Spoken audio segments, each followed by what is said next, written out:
नमस्कार, मैं हूँ वैष्णवी कथलकर और आप देख रहे हैं CTV न्यूज़ हर कदम खबर की ओर।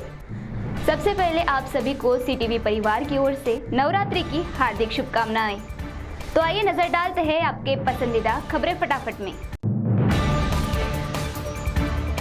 बल्लारपुर शहर में प्रसूति के लिए आई एक महिला की प्रकृति चिंताजनक होने के कारण उसके परिजनों ने 3 डॉक्टरों पर आरोप लगाया कि इस महिला का इलाज बराबर न होने के कारण उसकी जान को खतरा निर्माण हो गया है। साथ ही इस मामले में एक पत्र परिषद भी ली गई, जिसमें इन 3 डॉक्टरों पर गंभीर इल्जाम लगाए गए। बड़े जोर शोर से शुरू किया गया समृद्धि महामार्ग पर मौत का तांडव अभी भी जारी है। कल रात को सैलानी बाबा के दर्शन करके नासिक लौट रहे एक बस ने वैजापुर टोल टैक्स के पास खड़े कंटेनर को जोरदार टक्कर दी, जिसमें बस में बैठे 12 यात्रियों की घटनास्थल पर ही मृत्यु हो गई। टक्कर इतनी जोरदार थी कि बस का सामने का भाग पूरी तरह से चकनाचूर हो गया। गढ़चिरौली जिले के कोरची तहसील में एक हत्याकांड का पर्दाफाश करने में पुलिस को सफलता मिली, जिसमें एक पत्नी ने अपने प्रेमी के साथ मिलकर अपने ही पति की हत्या कर दी। इस मामले में पत्नी के साथ उसके प्रेमी और अन्य एक व्यक्ति को गिरफ्तार कर लिया गया। केंद्र और राज्य में सत्ता भाजपा की और इसी के चलते भाजपा के ही एक विधायक ने आंदोलन पर बैठकर अपने ही पार्टी को तमाचा दे मारा है। गढ़चिरौली के विधायक नामदेव होली ने रास्ते को लेकर आंदोलन किया, जबकि इसे एक नौटंकी बताते हुए कांग्रेस ने भाजपा पर तंज कसा है। नागपुर के न्यायालय में जज द्वारा निर्णय देने के पश्चात निर्णय देने वाले 2 जजों को धमकी भरा पत्र प्राप्त हुआ, जिसकी शिकायत पुलिस थाने में दर्ज की गई। यह पत्र अमरावती के एक राजनेता के नाम से था। पूछताछ करने पर उस राजनेता ने इस बात से इनकार कर दिया। इस मामले में हाई कोर्ट की सुरक्षा यंत्रणा पूरी तरह से सजग हो चुकी है।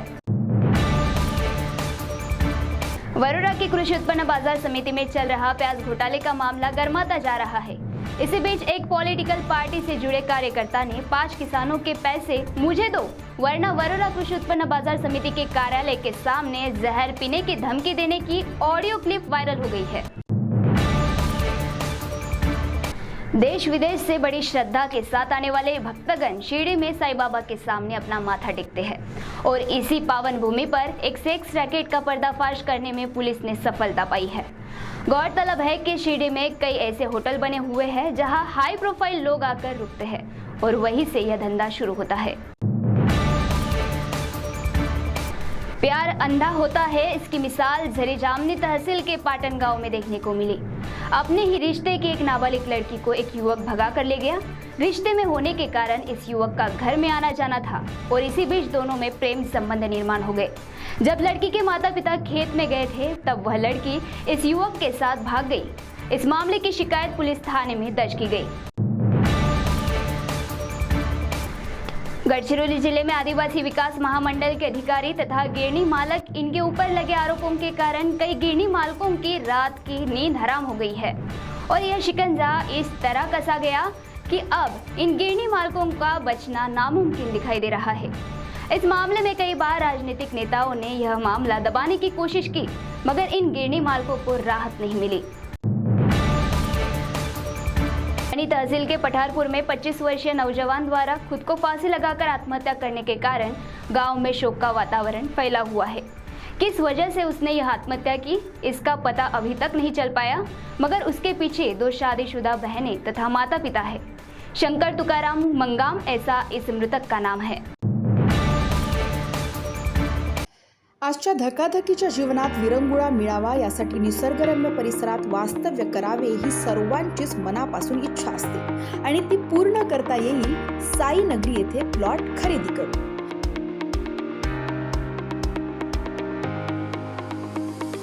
चंद्रपूर येथील विमलादेवी आयुर्वेदिक कॉलेजला लागून असलेल्या मौजा वांढरी येथे सर्व सोयी सुविधांनी युक्त असलेले प्लॉट उपलब्ध आहेत, तेही फक्त 399 रुपये प्रति स्क्वेअर फूट। आणि महत्त्वाचं म्हणजे ही रक्कम आपल्याला एकाच वेळी द्यायची नाही, ती आपण देऊ शकता 12 महिन्याच्या दीर्घ मुदतीत। आजच आम्हाला खाली दिलेल्या क्रमांकावर कॉल करा, आमची कार तुम्हाला घरी घ्यायला येईल आणि आपलं स्वप्न पूर्ण करण्याकरिता घेऊन जाईल। आमच्या ऑफिसचा पत्ता आहे आदर्श पेट्रोल पंप जवळ Bengali camp Chandrapur. Mobile number 9529155618 आणि 9422138523। तर एकदा अवश्य भेट द्या.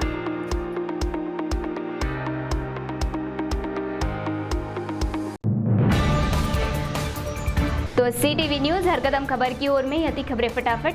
मिलते हैं कुछ ही देर में नई खबरों के साथ. आप बने रहिए CTV के साथ. नमस्कार.